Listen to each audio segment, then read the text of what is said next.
Hello to all my story lovers. Welcome back in Storytime channel. I'm Pallavi reading interesting stories for you.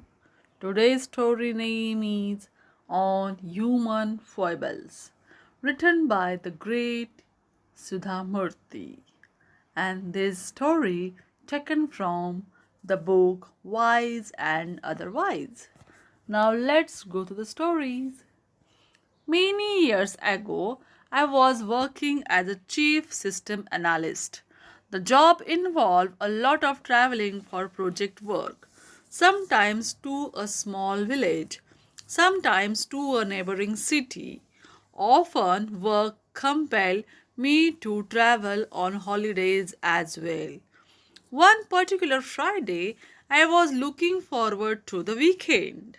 The coming Monday was a holiday for some festival, and taking advantage of the long weekend, my sister and I had decided to meet at our grandmother's house in our native Shigao. Sunday was full of moonlight, and specially moonlight dinner was going to be arranged for us. Moonlight dinners are favorite family occasions for the people of northern Karnataka. We were all in hurry to wind up for the day when I heard someone calling out, Kulkarni, can you come to my office? My heart sank. It was my boss calling me by my maiden name, and judging by his tone, the matter was urgent.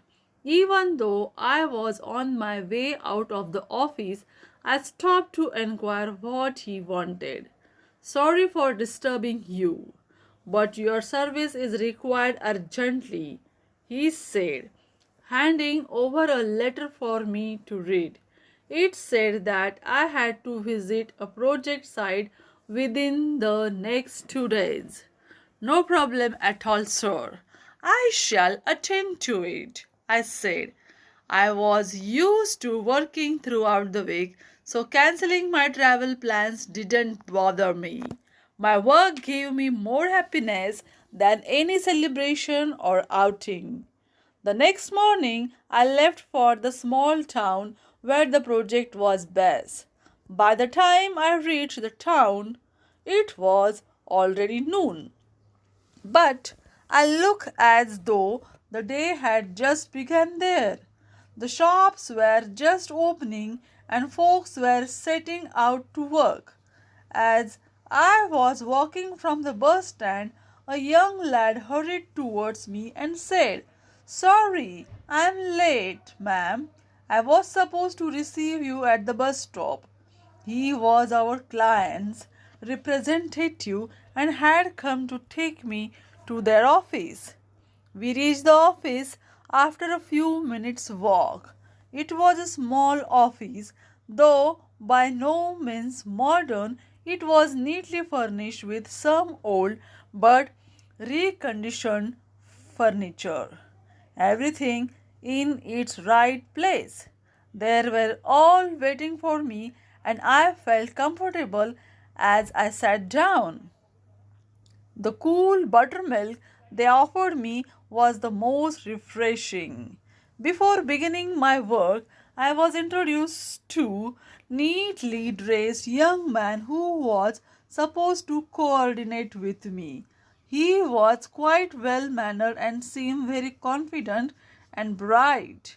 I was pleasantly surprised to see the good qualities of his work. It had a professional touch.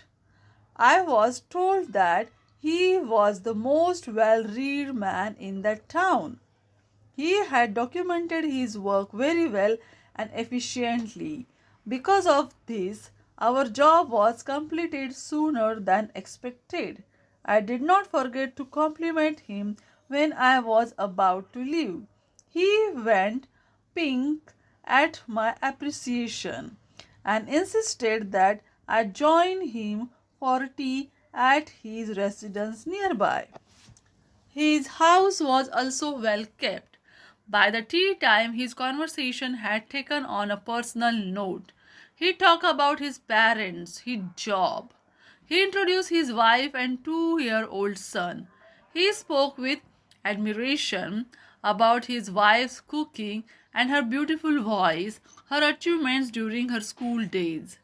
Then he called for his son, who immediately came in and stood by my side with folded arms, almost as if he had been trained to do so. As soon as his father asked him to recite a rhyme, he started to do so in his clear, childish voice. I acknowledged his recitation by nodding my head. The father did not seem satisfied with such nominal recognition of his son's talent. He asked the child to identify all the letters of the alphabet from an old chart hanging on the wall.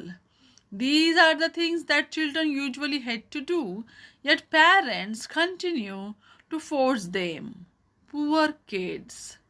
The demonstration in my host house went on for nearly half an hour until the child began to show signs of restlessness and irritability.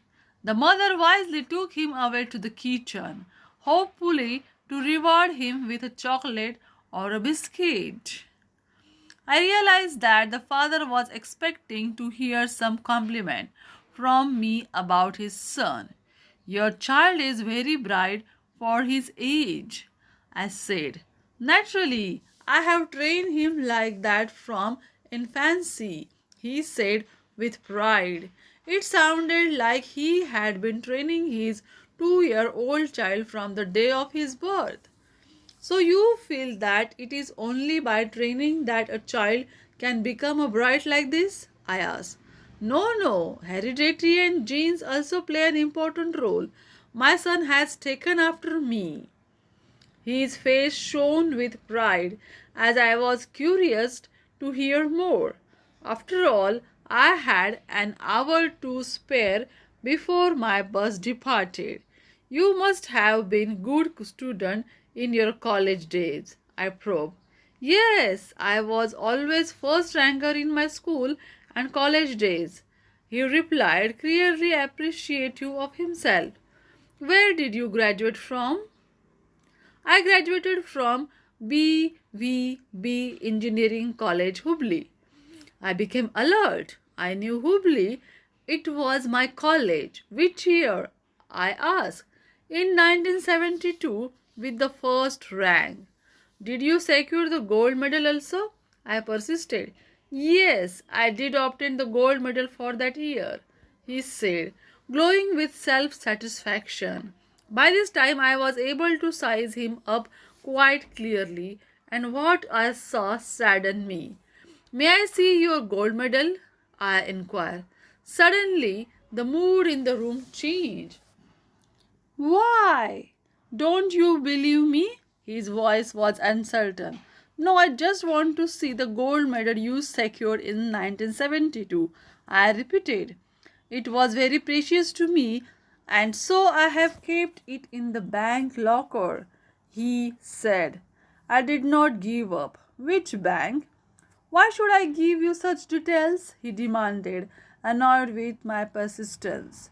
Everything was clear by now. I think it was clear to him too. The warmth of hospitality was gone. It was time for me to go. While walking towards the door, I said, I don't have to know any of the details about your bank or gold medal. It's none of my business. But I am sure that the medal cannot be with you. How can you say that? And that too so confidently? He was quite angry by now. Because, I told him sadly, I secured that gold medal in 1972, and the only one gold medal is awarded each year. He was stunned by this revelation and stared blankly at me.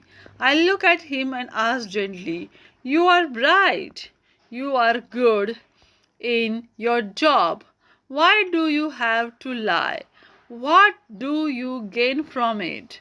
The click of the front door shutting behind me was the only reply I received. This is the end of the story. Do you like it? Then comment it and subscribe our channel. Bye bye.